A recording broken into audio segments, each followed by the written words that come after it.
29 मार्च 1857 की शाम बैरकपुर छावनी में सब कुछ सामान्य दिख रहा था। सैनिक अपने अपने काम में लगे थे। अंग्रेज अधिकारी अपने बंगले में आराम कर रहे थे। लेकिन उसी शाम अचानक एक ऐसा दृश्य सामने आया जिसने पूरे ब्रिटिश साम्राज्य को हिला दिया। एक भारतीय सिपाही ने अचानक अपनी बंदूक उठाई और अंग्रेज अफसरों पर गोली चला दी। कुछ ही पलों में छावनी में अफरा तफरी मच गई। अंग्रेज अधिकारी घबराकर भागने लगे। भारतीय सैनिकों की टुकड़ी स्तब्ध खड़ी थी। किसी को समझ नहीं आ रहा था कि यह सब अचानक क्यों हो रहा है। उस सिपाही का नाम था मंगल पांडे, एक साधारण सैनिक जिसने ब्रिटिश साम्राज्य को खुली चुनौती दे दी थी। लेकिन सवाल यह है कि आखिर ऐसा क्या हुआ था कि एक भारतीय सिपाही ने अचानक विद्रोह कर दिया। क्या यह सिर्फ गुस्से का एक पल था या इसके पीछे वर्षों से जमा हो रहा आक्रोश था? और सबसे बड़ा सवाल, क्या सच में 1857 की क्रांति की शुरुआत एक ही गोली से हुई थी? इस कहानी को समझने के लिए हमें थोड़ा पीछे जाना होगा, उस दौर में जब भारत पर अंग्रेजों का शासन धीरे धीरे मजबूत होता जा रहा था। 18वीं और 19वीं सदी में ब्रिटिश ईस्ट इंडिया कंपनी धीरे धीरे भारत के बड़े हिस्से पर कब्जा कर चुकी थी। कंपनी सिर्फ व्यापार करने आई थी, लेकिन धीरे धीरे वो एक शक्तिशाली शासक बन गई। कई भारतीय राज्यों को हराकर या चालाकी से अपने अधीन कर लिया गया। किसी राज्य का राजा अगर बिना उत्तराधिकारी के मर जाता तो अंग्रेज डॉक्ट्रिन ऑफ लैप्स नाम की नीति के तहत उस राज्य को अपने कब्जे में ले लेते। इस नीति की वजह से झांसी, सतारा, नागपुर जैसे कई राज्य अंग्रेजों के हाथ में चले गए। भारतीय राजाओं और जनता में धीरे धीरे असंतोष बढ़ने लगा। लेकिन सबसे ज्यादा नाराजगी उस समय भारतीय सैनिकों में फैल रही थी जो अंग्रेजों की सेना में काम कर रहे थे। उस समय अंग्रेजों की सेना में बड़ी संख्या में भारतीय सिपाही थे। उन्हें सिपाही कहा जाता था। ये सैनिक अंग्रेजों के लिए लड़ते थे, लेकिन उन्हें अंग्रेज सैनिकों के मुकाबले कम वेतन मिलता था। उन्हें पदोन्नति के अवसर भी बहुत कम मिलते थे। अक्सर अंग्रेज अधिकारी भारतीय सैनिकों के साथ अपमानजनक व्यवहार करते थे। धर्म और परंपराओं को लेकर भी कई बार विवाद होते थे। इन सब कारणों से भारतीय सैनिकों के मन में धीरे धीरे गुस्सा भरता जा रहा था। इसी बीच एक नई समस्या सामने आई जिसने हालात को विस्फोटक बना दिया। 1856 में अंग्रेजों ने अपनी सेना में एक नई बंदूक शुरू की, एनफील्ड राइफल। ये उस समय की आधुनिक राइफल मानी जाती थी, लेकिन इस राइफल को चलाने के लिए एक खास प्रकार के कारतूस का इस्तेमाल किया जाता था। इन कारतूसों को बंदूक में डालने से पहले सैनिकों को उनके ऊपरी हिस्से को दांतों से काटना पड़ता था। और यहीं से शुरू हुआ वो विवाद जिसने इतिहास बदल दिया। सैनिकों के बीच ये खबर फैलने लगी कि इन कारतूसों पर गाय और सुअर की चर्बी लगी हुई है। हिंदू सैनिकों के लिए गाय पवित्र थी और मुसलमान सैनिकों के लिए सुअर हराम माना जाता था। अगर ये सच होता तो इसका मतलब था कि सैनिकों को अपने धर्म के खिलाफ काम करने के लिए मजबूर किया जा रहा था। अंग्रेज अधिकारियों ने इन अफवाहों को झूठ बताया, लेकिन सैनिकों का भरोसा टूट चुका था। उन्हें लगने लगा था कि अंग्रेज जानबूझकर उनके धर्म को अपमानित कर रहे हैं। ये बात तेजी से अलग अलग छावनियों में फैलने लगी। सैनिकों के बीच बेचैनी बढ़ती जा रही थी और इसी माहौल में सामने आया एक नाम, मंगल पांडे। मंगल पांडे का जन्म 19 जुलाई 1827 को उत्तर प्रदेश के बलिया जिले के नगवा गांव में हुआ था। वे एक ब्राह्मण परिवार से थे। युवावस्था में ही वे अंग्रेजों की सेना में भर्ती हो गए। वे 34वीं बंगाल नेटिव इन्फेंट्री में सिपाही थे और उनकी पोस्टिंग बैरकपुर छावनी में थी। मंगल पांडे एक अनुशासित और बहादुर सैनिक माने जाते थे, लेकिन कारतूसों के विवाद ने उनके मन में भी गहरी नाराजगी पैदा कर दी थी। 29 मार्च 1857 की दोपहर बैरकपुर छावनी में अचानक एक घटना घटी। मंगल पांडे ने अपनी बंदूक उठाई और परेड ग्राउंड की ओर बढ़ गए। उन्होंने जोर जोर से अन्य सैनिकों को पुकारना शुरू किया। उन्होंने कहा कि अंग्रेज हमारे धर्म को नष्ट करना चाहते हैं। उन्होंने सैनिकों से विद्रोह करने की अपील की।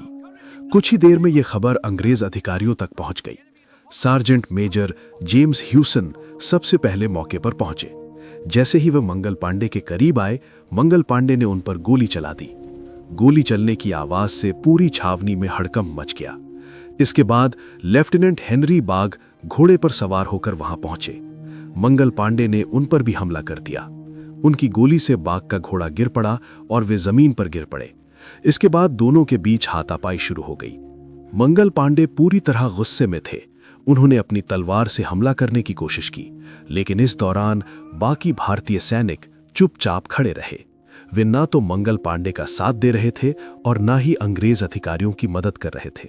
ये स्थिति अंग्रेजों के लिए बेहद चिंताजनक थी। आखिरकार एक भारतीय सैनिक शेख पलटू ने आगे बढ़कर मंगल पांडे को पकड़ने की कोशिश की। धीरे धीरे अन्य सैनिक भी सक्रिय हुए। कुछ ही देर में मंगल पांडे को काबू कर लिया गया। जब उन्हें गिरफ्तार किया जा रहा था, तब उन्होंने खुद को गोली मारने की कोशिश भी की, लेकिन वे बच गए। इसके बाद उन्हें गिरफ्तार कर लिया गया। अब अंग्रेजों के सामने एक बड़ा सवाल था। क्या यह सिर्फ एक सैनिक की व्यक्तिगत हरकत थी या इसके पीछे कोई बड़ा षड्यंत्र था? इस घटना की खबर तेजी से पूरे भारत में फैल गई। अंग्रेज अधिकारियों को डर था कि कहीं यह विद्रोह की शुरुआत न बन जाए। मंगल पांडे पर सैन्य अदालत में मुकदमा चलाया गया। अदालत ने उन्हें दोषी पाया और फांसी की सजा सुनाई। 8 अप्रैल 1857 को बैरकपुर में मंगल पांडे को फांसी दे दी गई। लेकिन कहानी यहीं खत्म नहीं होती। असल में ये घटना एक बड़ी आग की चिंगारी बन चुकी थी। मंगल पांडे की घटना के कुछ ही हफ्तों बाद मेरठ में भारतीय सैनिकों ने विद्रोह कर दिया। 10 मई 1857 को मेरठ की छावनी में सैनिकों ने अंग्रेज अधिकारियों के खिलाफ बगावत कर दी। उन्होंने जेल में बंद अपने साथियों को छुड़ा लिया और दिल्ली की ओर कूच कर दिया। दिल्ली पहुंचकर उन्होंने मुगल बादशाह बहादुर शाह जफर को भारत का सम्राट घोषित कर दिया। इसके बाद विद्रोह की आग पूरे उत्तर भारत में फैल गई। कानपुर में नाना साहब ने विद्रोह का नेतृत्व किया। झांसी में रानी लक्ष्मीबाई ने अंग्रेजों के खिलाफ युद्ध छेड़ दिया। लखनऊ में बेगम हजरत महल ने संघर्ष का नेतृत्व किया। कई जगहों पर भारतीय सैनिकों और जनता ने मिलकर अंग्रेजों के खिलाफ लड़ाई लड़ी। 1857 का ये विद्रोह इतिहास में कई नामों से जाना जाता है। अंग्रेज इतिहासकार इसे सिपाही विद्रोह कहते हैं, लेकिन भारतीय इतिहास में इसे भारत का प्रथम स्वतंत्रता संग्राम कहा जाता है। हालांकि इस विद्रोह को आखिरकार अंग्रेजों ने दबा दिया, लेकिन इसने ब्रिटिश शासन की नींव हिला दी। 1857 के बाद ब्रिटिश सरकार ने ईस्ट इंडिया कंपनी का शासन खत्म कर दिया। भारत का शासन सीधे ब्रिटिश क्राउन के हाथ में चला गया।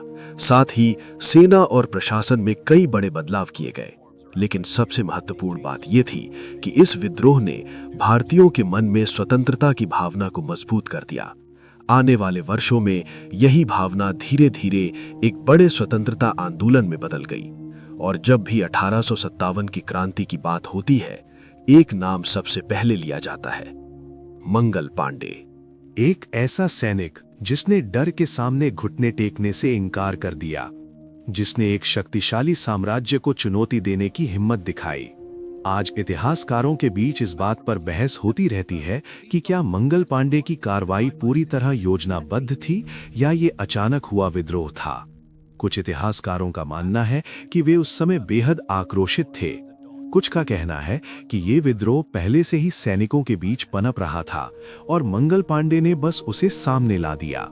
लेकिन एक बात साफ है, उनकी कार्रवाई ने एक ऐसी चिंगारी पैदा की जिसने पूरे देश में विद्रोह की आग फैला दी। आज भारत के स्वतंत्रता संग्राम के इतिहास में मंगल पांडे को एक क्रांतिकारी नायक के रूप में याद किया जाता है। उनका नाम उस पहले सिपाही के रूप में दर्ज है जिसने ब्रिटिश शासन के खिलाफ खुलकर हथियार उठाए।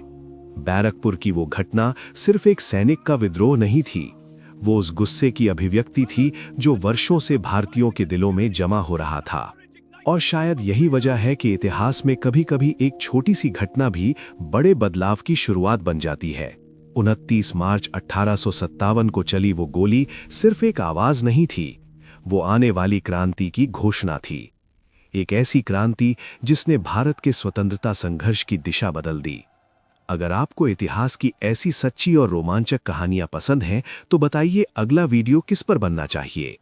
क्या सुभाष चंद्र बोस के गायब होने का रहस्य, या फिर 1857 की क्रांति का सबसे खतरनाक योद्धा तात्या टोपे।